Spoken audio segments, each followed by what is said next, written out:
And 72 times. No, so many times I just, it's always the first time, actually. Yeah.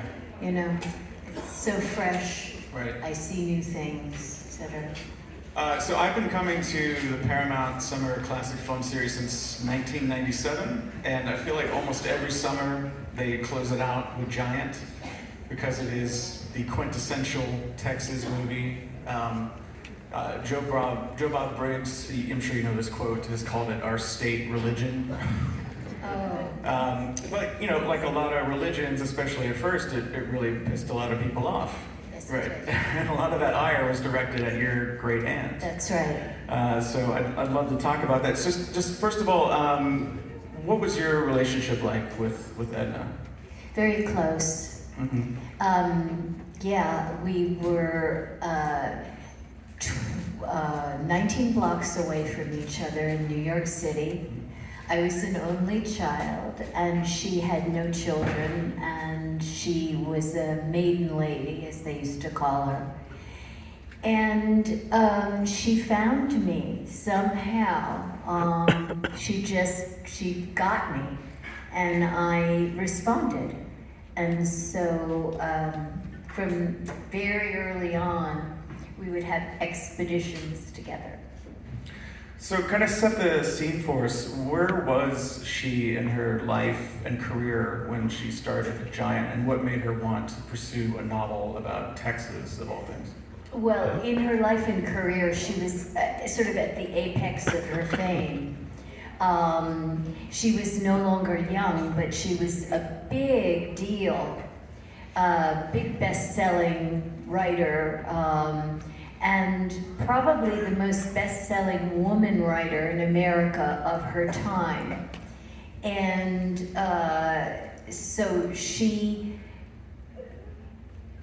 always looked for a story of generations. She loved to, that was kind of her signature, to take a family and go back and forth, etc. In time. And when she first visited Texas, it was about 11 years before she decided to trench in and write the book. And she found it very compelling, but too vast for her. She just felt that there were too many stories and she didn't know where to go in. So she backed away from it. And she kept flirting with it, or it kept flirting with her. And finally, after her mother died, which was a real watershed period for her, because they had been very close, and she was free to be the girl reporter that she had been years ago. And she went and she did her research and began to write it. And that was about, she started Giant, it came out in 52, so she started it in about 48, 49. It's funny because you mentioned how much research she did, and I think a lot of the criticism that came out when she was writing Giant was that people assumed that here's this New York, Park Avenue elite, you know, she was a part of the Algonquin Round Table. She was hobnobbing with Dorothy Parker and Noel Coward. So Texans were like, how could she possibly know anything about our state? I swear I'm going to stop quoting Texas Monthly writers here in a second, but Don Graham had this great line where he said that most people assume that she did her research from a low-flying plane. You know. So, but she actually spent a lot of time meeting with real-life Texans. Yeah, she was an indigenous reporter. She did not ever just do research from books or hearsay or anything. She lived a life that allowed her to know and meet people and talk with them and go to church with them and dine with them. So that she because her training was as a reporter, she wanted to get her story right. Mm-hmm. And she really was elite in that she earned the privilege of being elite. She was, they were not a wealthy family when she was a girl, and all of her fame and achievements came from her. Nobody ever gave her anything. Is it fair to say that she did not really like Texas? No, that's not fair. Okay. I would say she was a Democrat, a fervent Democrat, and it served her purposes to as an investigative reporter to tell the story that she saw, and she did see a divide. The haves and the have-nots, which one sees on the film. And her story was that eventually, we're all one big family, happy or not, but we're all, humans, and we cross-fertilize. And so that's the story she wanted to tell. But I think that she told what she saw, and a lot of people had not read reports that she had about the treatment of Mexicans during that time and earlier than that time. And she really dived in, and I found incredible material to back up why she told Giant the way she did. So, yeah, I know that she got a lot of hate coming out of the state, and I'm sorry for it, because she did suffer, but she would never back down on what she had done, and luckily she found a supporter in an interpreter in George Stevens. She did really hate the food, though, right? No, I think she...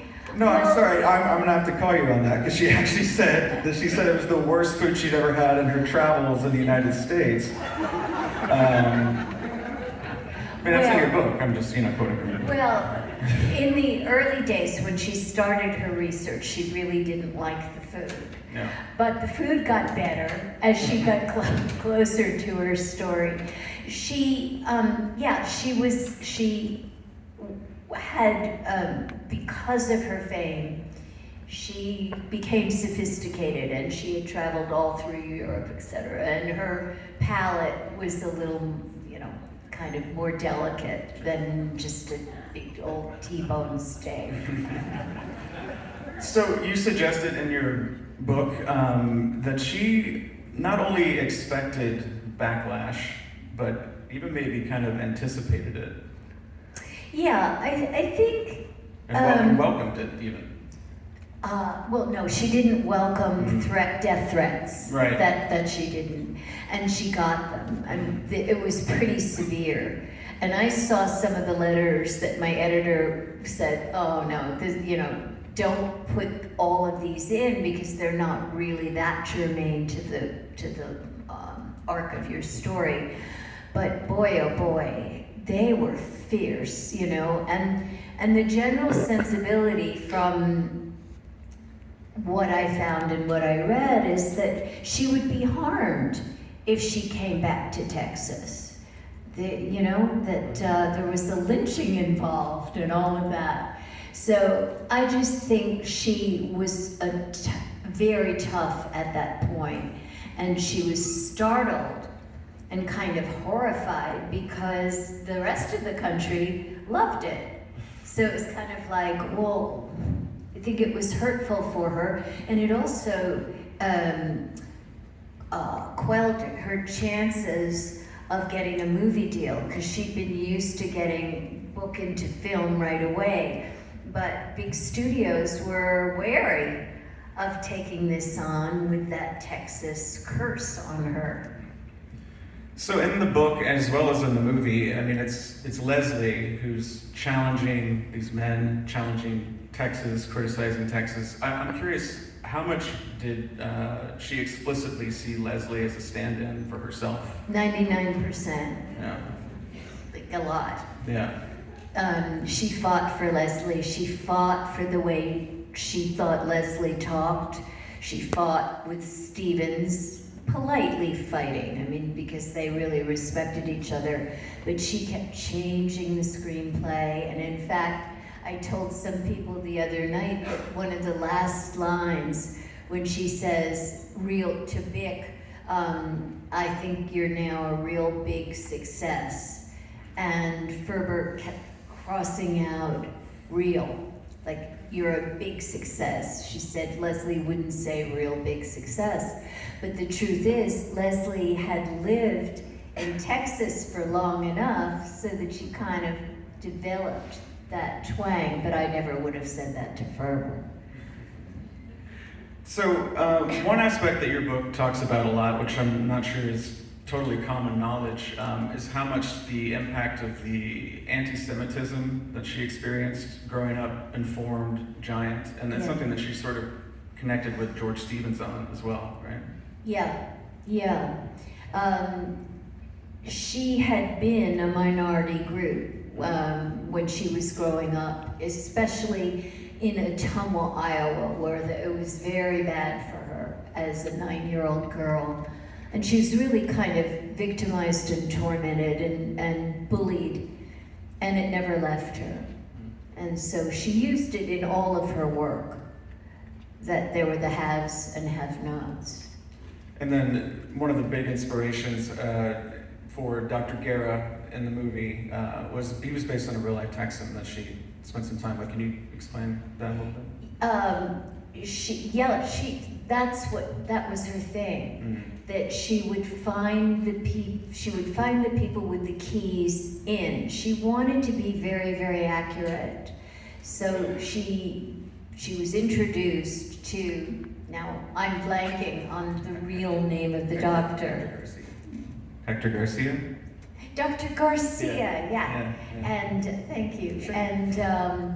And she, they became friends. They became colleagues in her pursuit of the truth of what it was like with the Mexican-American situation. So you mentioned that she spent more than a decade kind of shying away almost from actually writing Giant. Yes. What was it that made her finally decide that this was a story that she needed to tell? Well, I think she didn't like herself for backing away. I think she sort of felt that she was letting herself down. And then something seminal happened when her mother died. And her mother had been a very strong force in her life. And she felt empowered after her mother died. She felt free to go and get her story. And it was time. It was kind of like, she had flirted with Texas for a long time, and she wrote about it in her diaries, and I think it was she was haunted by it, and you know how you kind of back away, and then you get some sort of a strength in you that says, all right, now. And after she was free, she went and tackled it.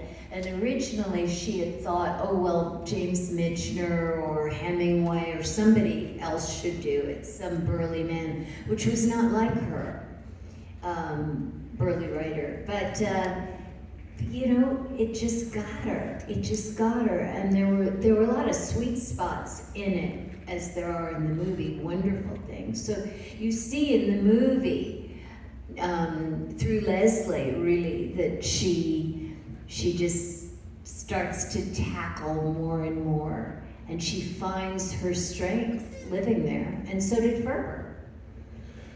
So we touched on it. The book came out, not just critics, but ordinary Texans are sending her death threats, letters saying if she sets foot in Texas, they're gonna string her up. One guy in your book, he wrote a letter saying that if they ever made a movie out of this book, he would fill the screen with bullet holes. How did she take it? Well, I don't know, because I wasn't really privy to her reactions during that time. I don't think she liked it, and I think it worried her and maybe scared her. I don't know if she believed it, and I don't know if it would have happened. Do you think it would have happened? That if she'd set foot into the road, Yeah. well, because you have that anecdote in your book where she's poolside and the Texan overhears that she's there and he confronts her and he immediately is sort of chagrined and sort of backs down when he's actually confronted with her. Yeah, it was the Polo Lounge, and I mean, when you, she has this wonderful quote, and I don't want to misquote her, but if you keep feeding a bully, they'll gain their strength. So stop feeding the bully. And she stood up for herself. She was probably one of the bravest people I've known, and I think her celebrity helped her to be able to get that courage. She wasn't used to being disliked.